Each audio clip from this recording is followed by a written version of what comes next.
রাসূল সাল্লাল্লাহু আলাইহি ওয়াসাল্লাম একবার দোয়া করছিলেন, ইয়া আল্লাহ শামের জন্য বরকত দিন, ইয়েমেনের জন্য বরকত দিন। তখন নাজদের মানুষরা বলেছিলেন, ইয়া রাসূলুল্লাহ আমাদের নাজদের জন্য দোয়া করুন।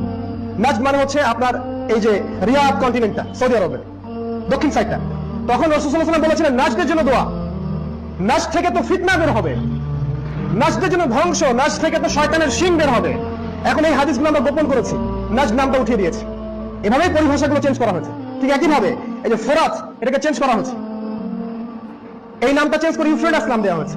রাসূল সাল্লাল্লাহু আলাইহি ওয়াসাল্লাম বলেছেন ফোরাত শীঘ্রই তার ভূগর্ভস্থ সোনার খনি বের করে দিবে। এটার উপকথ্য হতে পারে সোনার খনির জন্য আমরা অনেকে ওয়েট করছি যে সোনার একটা পাহাড় বের হবে, তারপরে যুদ্ধ হবে। এটা নাও হতে পারে।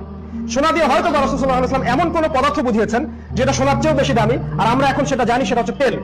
আর এই তেলকে কেন্দ্র করেই ইন্দো আমেরিকান যে শক্তি তারা ইরাকে হামলা চালিয়েছে। সত্য কথা কাউকে না কাউকে বলতে হবে। তার উদ্দেশ্য একটাই, মুসলিমদের সম্পদ আত্মসাৎ করা, মুসলিম নারীদেরকে ধর্ষণ করা, মুসলিমদেরকে কতল করা। এবং এই বিষয়ে তারা সবাই ঐক্যবদ্ধ, শুধু আমরাই মুসলিমরা বিভক্ত। শীঘ্রই ফোরাত থেকে এই তেলের খনি বা এই সোনার খনিগুলো বের হবে, এবং এগুলো অ্যাচিভ করার জন্য, গ্র্যাব করার জন্য এই ফোর্সগুলো যুদ্ধে লিপ্ত হবে। যুদ্ধের বর্ণনা রাসূল সাল্লাল্লাহু আলাইহি ওয়াসাল্লাম দিয়েছেন যে এই যুদ্ধে 100 জনের মধ্যে 99টা মানুষ মারা যাবে, অর্থাৎ শতকরা 99% মানুষ এই যুদ্ধগুলোতে মারা যাবে। এবং যে ব্যক্তি বেঁচে থাকবে সে আশা করবে যে আমি হচ্ছি সেই ব্যক্তি যে এই সম্পদ পাবো। এবং এই জন্য রাসূল সাল্লাল্লাহু আলাইহি ওয়াসাল্লাম বলেছেন মুসলিমরা, মুমিনরা যেন ওই সম্পদের দিকে হাতও না বাড়ায়, তারা যেন এটা ভুলে যায়। এই যে মালহামা বা তৃতীয় বিশ্বযুদ্ধ বলে যেটা আমি বলছি, যেটা আসছে, সেটার উদ্দেশ্যই হচ্ছে মুসলিমদের প্রপার্টি। এখানে মূলত কয়েকটা দেশ একত্রিত হবে। রাসূল সাল্লাল্লাহু আলাইহি ওয়াসাল্লাম বলেছেন যে মুসলিমদের সাথে শীঘ্রই ইউরোপিয়ানরা চুক্তি ভঙ্গ করবে। এখন তারা যুদ্ধবিরতি চুক্তিতে আছে, শীঘ্রই তারা চুক্তি ভঙ্গ করবে এবং তারা 80টা পতাকা নিয়ে মুসলিমদের সাথে যুদ্ধ করবে। 80টা পতাকা। রাসূল সাল্লাল্লাহু আলাইহি ওয়াসাল্লাম পতাকাগুলোর চেহারা পর্যন্ত দেখেছিলেন, নামও বলে গেছেন, কিন্তু সেগুলো বললে আমাদের গর্দান থাকবে না। রাসূল সাল্লাল্লাহু আলাইহি ওয়াসাল্লাম একদিন সকাল থেকে সন্ধ্যা পর্যন্ত আলোচনা করেছেন, লেকচার দিয়েছেন, ফজরের পর থেকে নিয়ে মাগরিব পর্যন্ত। তিনি বলে গেছেন কিয়ামতের আগের দিন পর্যন্ত কি হবে। এটা কোন সাহাবী সেই পুরো হাদিসটা একবারে বর্ণনা করেননি।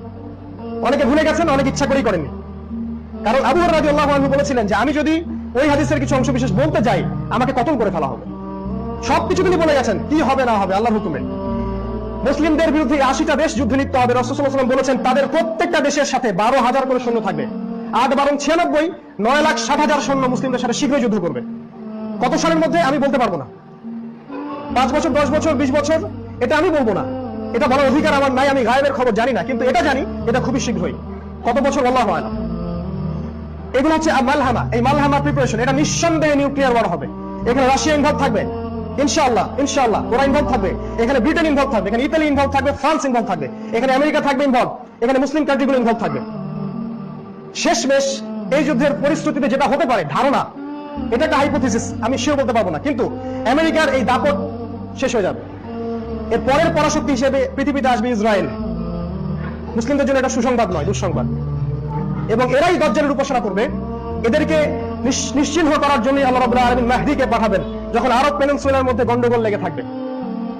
এই বিষয়গুলো আপনাদেরকে কে বলবে? আল্লাহ পাক আপনাদেরকে দ্বীনের জ্ঞান অর্জন করার তৌফিক দান করুন, পড়াশোনা করার তৌফিক দান করুন।